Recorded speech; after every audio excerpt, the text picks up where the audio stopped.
বিক্ষোভের কারণ বলছি, তার আগে একটা কথা বলিনি। 2021 সালে পশ্চিম মেদিনীপুরে যে বিধানসভা ভোট হয়েছিল, সেই বিধানসভাতে আমাদের এখানে নেতৃত্ব জেলা সভাপতি ছিলেন সম্মানীয় সমিত কুমার দাস। সেই সমিত কুমার দাসকে হাতিয়ার বানিয়ে আমাদের এই দিলীপ ঘোষ তখন পশ্চিম মেদিনীপুরের বিভিন্ন জায়গায়, যেমন শালবনী, গড়বেতা, খড়পুর গ্রামে এই সমস্ত জায়গায় ভুল প্রার্থী দাঁড় করিয়েছে পয়সা নিয়ে।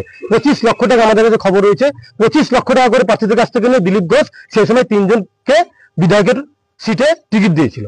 আর আপনারা দেখেছেন আজকের এটা কি করেছেন, আমাদের সম্মানীয় মুখ্যমন্ত্রী পুরীতে জগন্নাথ দেবের মহাপ্রভুর মন্দির বানিয়েছে। সেই মহাপ্রভুর মন্দিরে অতিথি হিসাবে আজকে দিলীপ ঘোষ গেছে। দিলীপ ঘোষ শুধু আজকের ডেটে নয়, তৃণমূলের সাথে 2021 থেকে স্বতঃস্ফূর্ত ভাবে পরোক্ষ ভাবে দিলীপ ঘোষ পুরো তৃণমূলের সঙ্গে সেটআপে রয়েছে, জড়িত রয়েছে। দিলীপ ঘোষ আজকের ডেটে ওইখানে যে উনি প্রমাণ করে দিয়েছেন যে উনি তৃণমূলের দালাল। আজকের ডেটে উনি দিলীপ ঘোষ মেদিনীপুরে এর আগের যিনি জেলা সভাপতি ছিলেন সুদাম পণ্ডিতের কাছ থেকে পয়সা নিয়ে দিলীপ দা জোর জবরদস্তি সুদাম পণ্ডিতকে পশ্চিম মেদিনীপুরের জেলা সভাপতির আসনে বস করেছেন। ওনার সময় চলে যাওয়ার পর এই রিসেন্ট যিনি জেলা সভাপতি হয়েছেন, ওনার কাছ থেকেও উনি 2021 সালে ভারতীয় জনতা পার্টিতে আসেন এবং ওনার বাবা সিপিএমের আজকের ডেটে বড় হারমাদ। তা সত্ত্বেও দিলীপ দা সব জানে। দিলীপ দাকে তেল মেরে মেরে দিলীপ দার সঙ্গে অনেক রকম বিষয় রয়েছে, যেখানে খড়পুরে বাংলায় বসে বসে অনেক রকম কুকীর্তি করে আজকে সুমিত মণ্ডল এই পশ্চিম মেদিনীপুরে জেলা সভাপতির আসনে বসেছেন। সমস্ত বিজেপির পুরাতন কার্যকর্তারা সবাই তার এগেনস্টে। তারপরে দিলীপ ঘোষ বলেছেন যে ওনাকে জেলা সভাপতি না করলে দিলীপ ঘোষ নাকি বসে যাবে। রাজ্য নেতৃত্ব, সেন্ট্রাল নেতৃত্ব সব দেখেছেন দিলীপ দার কথায় আজকে ডেটে সুমিত মণ্ডল জেলা সভাপতি হয়েছেন। একদম অপদার্থ অযোগ্য জেলা সভাপতি পশ্চিম মেদিনীপুর সুমিত কুমার মণ্ডল।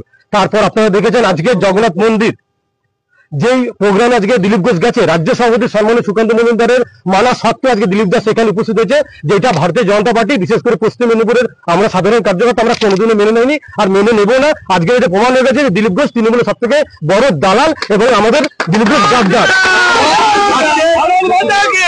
দিলীপ ঘোষের জন্য আমরা 3টে সিট খড়পুর গ্রামীণ, মেদিনীপুর, গড়বেতা, শালবনী, এই 3টে সিট যেটা সিট ছিল ভালো ভালো প্রার্থীকে বাদ দিয়ে দিলীপ ঘোষ নিজের স্বেচ্ছায় টিকিট দিয়ে পয়সা লুটেছে। দিলীপ ঘোষের সঙ্গে মমতা বন্দ্যোপাধ্যায় অনেক দিনের সেটআপ রয়েছে। পুরো পশ্চিম মেদিনীপুর এবং পশ্চিমবঙ্গটাকে উনি পুরো তৃণমূলের হাতে ছেড়ে দিতে চাইছিল, সেটা বুঝতে পেরেছিল আমাদের অমিত শাহজি। এই কারণে সর্বভারতীয় সভাপতি পদ থেকে ওনাকে সরিয়ে দিয়েছেন। আজকের দিলীপ ঘোষের কোনো পদ নেই। আমি সর্বভারতীয় সভাপতি অমিত শাহ এবং জেপি নাড্ডাজির কাছে, আমাদের সর্বভারতীয় সভাপতি জেপি নাড্ডাজির কাছে করজোড়ে নিবেদন করবো দিলীপ ঘোষের কাছ থেকে ইমিডিয়েট সিকিউরিটি সরানোর জন্য এবং বিজেপির যেন কোনো দায়িত্ব দিলীপ ঘোষ না পায়। কারণ দিলীপ ঘোষ যদি দায়িত্ব পায় আগামী দিনে আমাদের সাধারণ কর্মীরা মারা যাবে। আমাদের অবস্থা খুব খারাপ হতে চলেছে, কারণ আমরা মারপিট করে জেল খেটে আজকের তৃণমূলের সাথে চোখে চোখ রেখে লড়াই করছি। আর সেই জায়গা আজকে দিলীপ ঘোষ মমতা বন্দ্যোপাধ্যায় সেটা হয়ে রাজনীতি করছে। আমরা অনেকদিন থেকে বুঝতে পারছিলাম, যেটা রাজ্য নেতৃত্ব সম্বন্ধে সেন্ট্রাল নেতৃত্ব বুঝতে পারার জন্য দিলীপ ঘোষের ডানা ছেটেছে। কিন্তু আজকে পশ্চিমবাংলার জনগণের কাছে একদম পরিষ্কার হয়ে গেছে যে দিলীপ ঘোষ তৃণমূলের সব থেকে বড় দালাল এবং গদ্দার। দিলীপ ঘোষ যদি আগামী দিনে ভারতীয় জনতা পার্টিতে থাকে, বহু কার্যকর্তা বসে যাবে। কিন্তু পশ্চিম মেদিনীপুর যারা পুরাতন বিজেপি কার্যকর্তা, দিলীপ ঘোষকে আজকে আমরা দুটো মালা পড়েছি, দিলীপ ঘোষ গাদ্দার হিসেবে আমরা স্লোগানে তুলেছি, দিলীপ ঘোষকে আমরা আর মানবো না। ঠিক আছে না? একদম পরিষ্কার কথা, দিলীপ ঘোষ দুরাটো। দিলীপ ঘোষ সাধারণ মানুষের রক্তের উপরে। আপনার নাম কি? আমার নাম সুজয় দাস। ঠিক আছে, মালদা থেকে মুর্শিদাবাদ।